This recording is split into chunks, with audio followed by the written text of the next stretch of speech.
We start with Sarah Palin. Well, we have to. Some people, by the way, are afraid we're going to end with her. David Corn is Washington Bureau Chief for Mother Jones and writes for PoliticsDaily.com. And Pat Buchanan is an MSNBC political analyst. Let's take a look at former Governor Palin last week in an interview with Barbara Walters. What a showdown that was. Let's listen to the key question. I'm looking at the lay of the land now and trying to figure that out, if it's a good thing for the country, for the discourse, for my family, if it's a good thing. If you ran for president, could you beat Barack Obama? I believe so. I would love to know what's going on in Barbara Walters' head. She has seen them all. She knows the way she can judge the people. And there she's looking at this woman and saying, what is her story? What is her story? That came across as a real hardball interview there, Chris. Well, okay. You know, sometimes the wide open, as you make that dismissive comment about one of the heroes of journalism, that is the wide open question. Sometimes, not the snarky question, gets the really good answer. Like she said, I can beat you. I can beat her. Listen, Pat Buchanan's old friend, Ronald Reagan, there was a saying associated with him. Do it for the Gipper. With Sarah Palin, it looks like her saying is, do it for the hell of it. I mean, she's out there with a book, with a TV show.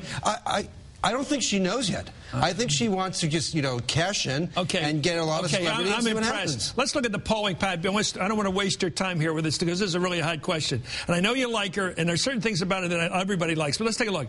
This is a Quinnipiac poll. This is a really good poll. It's the first one out of the shooter. Look at this. The morning line, of course. And you got old Jack Germont, our buddies, to say, don't pay attention to these early polls. But here they are. 19 points for Sarah Palin. Mitt Romney's got 18. Mike Huckabee, very strong at 17. Newt at 15.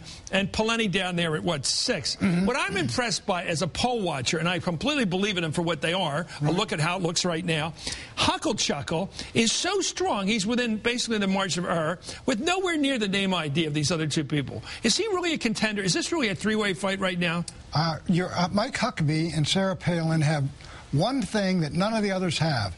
They have followings, Chris. Yes. Huckabee's got a tremendous following among the Christians. He won the Iowa caucuses. He's a reverend. Sarah is big. Isn't he a reverend? I think he was. He says, I'm not, I not only agree with you, I am of you. But are you always a reverend once you are a reverend, or can you sort of change? Well, I think Pat Robertson dropped it, and he said he was a Christian businessman. But I think you're still a reverend. But let me say this. If you go into Iowa, Sarah Palin's got the Tea Party she would have with her. She would have the Christians with her. And I think she's got the right to life. By Christians, the people that ride buses to vote. I'm not evangelical. But Huckabee is the one challenger who could take an enormous part of that base away from her and frankly deliver it to someone else. Okay, look at me. Look, I know you're a liberal, so this is foreign territory for you, okay? You're behind enemy lines here. Let's be honest here. Look, it seems to me, if you look at this like a bracket situation, you got the Western Conference, the Tea Party people, very Christian conservative like you are, about very believing in the moral issues like abortion rights. Some of the Tea Party are libertarians. Then there's East Coast, which is sort of the establishment, the Mitt Romney types. I think you got two brackets.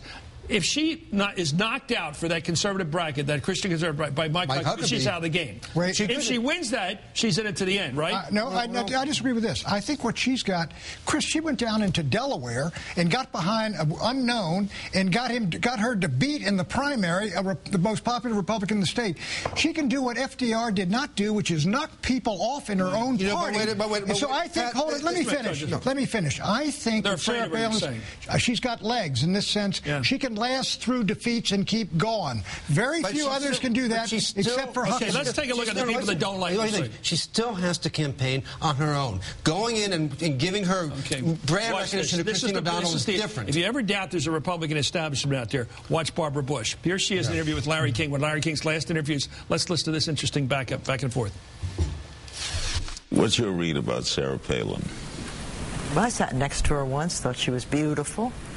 And I think she's very happy in Alaska, and I hope she'll stay there.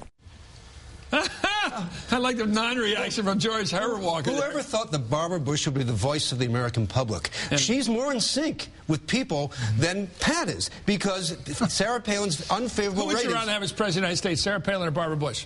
I go for Barbara Bush. I know you would. That's of course. I mean, but wait a second. Sarah Palin's unfavorable ratings are over 50% in almost any poll. She does well with a certain segment of the Republican population, but she doesn't even match well against Obama. We're talking about the Republican primary. Now that, excuse me, Barbara Bush is a great lady. That was a very snarky establishment comment that's going to offend a lot of people. But I agree with you. It's representative of what the establishment believes about Sarah Palin. Which is she's not up to it. Well, which is, you know, sometimes the establishment's not wrong. Challenging us for this nomination. Let's take a look at the group that it's always backed her. You know, our friend Freddie the Beetle Barnes and Bill Kristol, the National Journal, a neoconservative in one case, an old conservative in another. They basically found her on a boat. They went up on one of these Alaska cruises. I went on my father-in-law's trip. They're a great trip. They went on a weekly stand, one of these cruise ships. We have a lot of intellectual stuff going on. And they had her meet her at the boat. She came running out to the boat, and they went to lunch. They picked her as their new hero. Well, this apparently dropped her now. So the neocons have dropped Sarah Palin. According to this article, here's Matt Labash in the upcoming issue of the Weekly Standard. Good for Palin if she's happy following her gut, though there's no compelling reason to suggest the rest of us should tag along behind.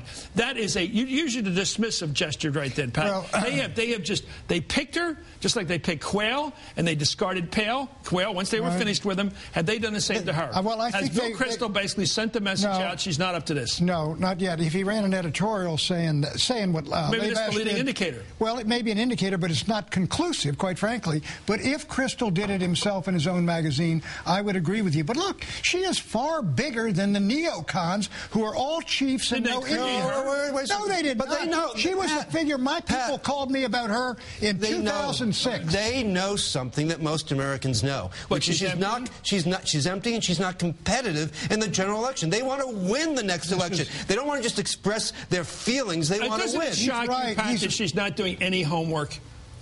Any substance? No, I mean, she's doing very well not doing substance. But we're talking being president. I'm talking preparing to be president. But what he says, there's merit in what he says. These Republicans can taste the presidency. There's a win possible. And they're saying, if we nominate her, we're going down the tubes, but we want that power. Now, ultimately, that's where the neocons will go. They are not... It's where most Republicans will go. I want your reaction left and right. I think what's going on here is exactly what you say. They're looking at the polls on Obama. They wonder if he can get his sea legs back. We'll see between now and Christmas, New Year's, if he can do it. And, of course, I'd like to see him do it. But if he can't get his sea legs back, and this looks like a real wobbly LBJ situation like 68, where he's going down, they're not going to blow this on some sweetheart. No, somebody's on the right that they have to like ideologically. They're going to pick a winner. This is Nixon country. This is when Nixon won in 68. I think it's Newt. I think Newt's going to try. Newt, I think they're going to go with the brains. Let me say. Watch this. No way. That's what Newt thinks. Chris, 1980, the sensible choice was George H.W. Bush, because people wanted to get rid of Carter, and he was safe. Instead, Republicans went for... Now, that's the danger. Reagan was a heavyweight. Well, Reagan run in 76 Reagan was also somebody about whom there were enormous questions right to the end of the campaign. See, you got to... But Reagan... Keep quiet, would you? Just for a second. You don't account for people who respond to the heart. Don't sit there. Does Newt not get to the heart? Oh, here's the thing. No. Okay. And people. Who else gets to the Republican heart besides Sarah Palin? Huckabee's got a following. So you see this as a battle. Pat Buchanan, Patrick J. Buchanan, we're on the line here. You think this is a battle for the heart of the Republican Party, the conservative movement, and the battle at large here? The big battle. I say the big battle is between three. I think Romney's the establishment. How can he appeal to the heart? He takes the establishment end of the. The last time out, McCain won without appealing to anybody's heart. Take off your liberal hat. Who's going to win the nomination? Mitt Romney. Huckabee and Palin, it's a death match on the social conservative front. He slips in on the basis... Hey, can I finish now? Sure. Okay. He slips in on the basis of being a businessman and being able to talk about the economy, which is something Sarah Palin can't do, and something here's why Huckabee's not very good at. And Pat, how do you go to the Republican convention in Tampa, Florida? It's going to be September 3 or something. It's going to be 120 degrees down in Tampa. I don't know why they pick these locations. In Tampa, everybody's going to be sweating and hot all day long. It's going to be humidity 120. And all these conservatives are going to truck down there from Iowa, from South Carolina, all the places where Palin wins, if she runs. And they're going to get down there and put their big salute up to Mitt Romney. It's over by then. It's over by then. You know how the math works. Look, tell me who wins Iowa and who wins South Carolina. She does. I'll tell you who wins the nomination. That's it. If she wins those two, she wins. Okay. No, everybody else is well, gone. well, then the Republicans lose in 2012, and people know that. I mean, you don't think, that she's up to the task? We've done this before. By the way, I salute you for recommending that the Republicans will pick Mitt Romney, who may be a lot tougher for Barack to beat. Well, a lot tougher. I think he's the hardest one. So you've been honest here, and I like honest analysts. And you basically, if you had to put your money, Pat, right now on the table, $100, who'd you put it on? I don't know. I really don't. Come on, Pat. Tell me who's in. If Huckabee's in, I would guess. You want the scanner or the pat down? What do you want? The scanner or the pat if down? If Huckabee's in, I would tend to bet on Romney. We'll bring Pat back to the scanner. Right, coming back, David Corn, Pat Buchanan. He gets the scanner. He gets the pat down.